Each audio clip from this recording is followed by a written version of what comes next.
Welcome to part 6 of our Dealing with Stress series. And today we're going to be talking about everything that you have learned over the past 6 sessions.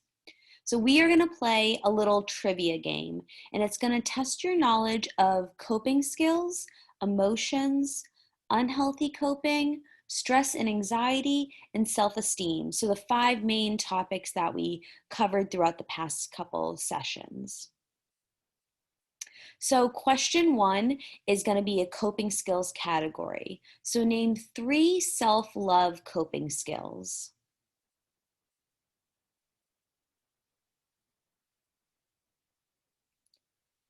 So self-love is doing anything nice for yourself, any kind of self-care. So things like exercise, resting, cleaning your room, taking a long shower or bath, cooking yourself a meal, drinking water throughout the day, eating vegetables, saying no, any of those things, anything that shows yourself some love throughout the day. Next questions is based on emotions. So what is an emotion that stress can make us feel? So stress is different for everyone, but a lot of emotions that will commonly come up from stress are anger, frustration. Some people feel fear or they get nervous. A lot of people will get overwhelmed. Some people get sad or feel depressed when they start to feel stress. And remember, no emotion is wrong. So these are all really common emotions that stress causes each of us to feel. Next category is coping skills. Name a mindfulness coping skill. So mindfulness coping skills are when you focus on your body and the world around you instead of your spinning thoughts or your overwhelming emotions or whatever is going on. So you pause and you just focus on your body, yourself, or the world. So it could be things like deep breathing, doing 4 seconds of breathing in, hold it for 4 seconds, breathe out for 4 seconds. It could be the 5, 4, 3, 2, 1 activity where you list 5 things that you see, 4 things that you feel, 3 things that you hear, 2 things that you can smell, and then 1 thing that you either want to taste or 1 positive thing about your day. You could easily count to 10. You could practice meditation or prayer. You could smell essential oils or a candle. You could tense up your body, hold it for a couple seconds and then release it, or squeeze a stress ball. So anything that focuses on your body and takes your mind off of any spinning, stressful thoughts. Next category is self-esteem. Self-esteem. So say a positive affirmation about yourself.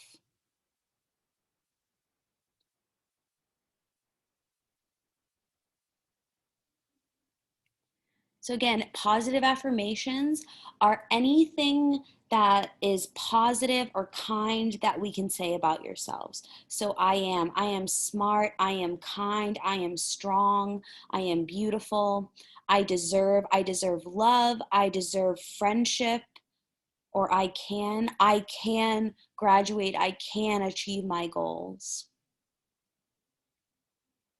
Next category is unhealthy coping. So if someone feels like hurting themselves, what is something else they could do for an emotional release? So we talked about how cutting ourselves or hurting ourselves, that is a really unhealthy way to cope. Any kind of self-harm is really unhealthy, leads to low self-esteem, depression, emotional issues. So a way to get that emotional release could be to scream, cry, go talk to somebody. You could exercise. You can also release your emotions through creative projects like journaling or writing. You could create music or art, anything that you can pour those emotions into. The next category is stress and anxiety. How can unmanaged stress affect your mental health?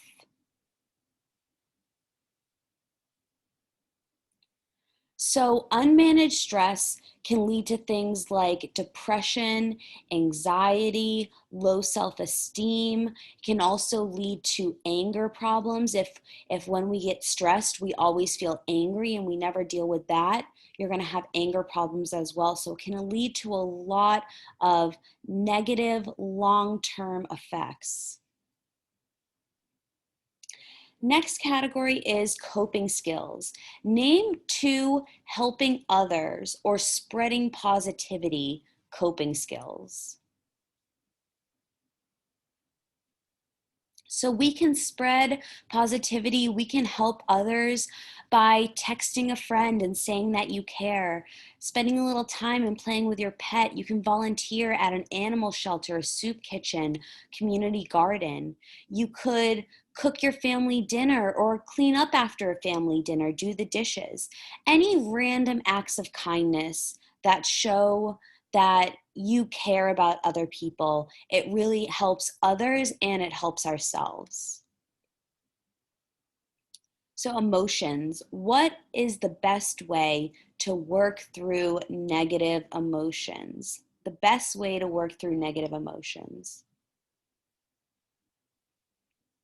So, really, the best way to work through, to process, to get rid of negative emotions is to talk about them. When we talk about them, they often go away. If I'm feeling really angry and I go to a friend and say, I'm really upset and angry, and this is why, at the end of that conversation, I'm probably going to feel less angry. So, talking about them is a great way to get rid of them.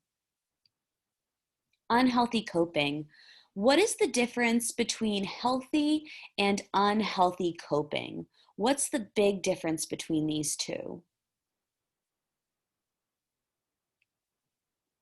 So, unhealthy coping, there's the possibility of long term negative consequences for yourself. While healthy coping, you have the possibility of long term positive consequences. Unhealthy coping usually leads to depression, higher anxiety, low self esteem. You can have problems with your relationships, the law, work, and school. Versus healthy coping skills, it leads to the opposite, higher self-esteem. You feel better about yourself and you feel more confident to deal with issues that come up. Stress and anxiety. What is good stress? We talked about this in that first session. What is good stress? When can stress be good? So, any kind of stress that motivates us, that pushes us to achieve goals or teaches us responsibilities is good stress. Maybe you have a test coming up and you're stressed and you want to get a good grade, so you study. So, that's the kind of stress that's motivating you. So, some stress, again, is good for us. Some stress in our lives is good because it can push us. But a lot of stress and a lot of stress that we don't deal with, that's when it can really turn toxic or negative. Self-esteem. Name a way to boost your self-esteem. So you can practice positive thinking as a way to boost your self-esteem. You can say positive affirmations. You can say positive things about yourself or your day in the morning. Just looking in the mirror every morning, saying one nice thing about yourself. It really is a great way to boost your self-esteem and your self-worth and your confidence. Coping skills. Name 5 distraction coping skills.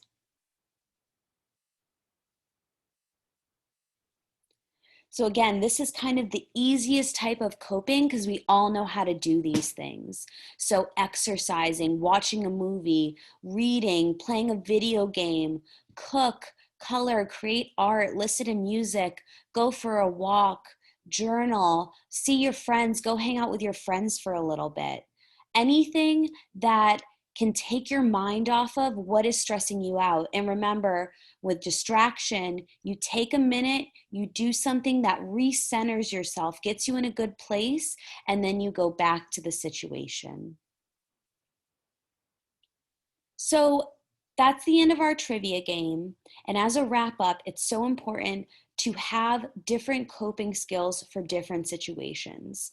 Let's say you're in school and you're feeling really stressed out or angry. Maybe you couldn't use distraction. You couldn't just listen to music or go watch a movie. Maybe you couldn't use self-love and go for a walk or go exercise or cook yourself something. Maybe you couldn't use emotional release and start screaming or crying.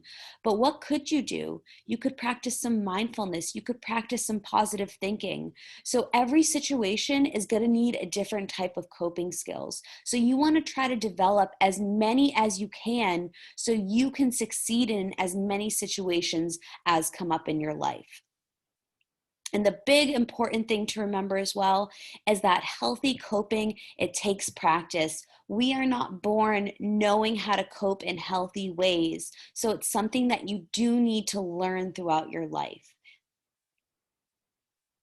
And so why does this all matter? Why does it matter that we talk about ways to deal with stress and healthy coping? It's because everyone has to deal with stress throughout their lives. And coping skills are a really important way to protect your mental, your physical, and your emotional health. Because if you do not take care of them, if you don't make time to take care of them, they will fall apart. Thank you so much for listening to our Dealing with Stress workshop.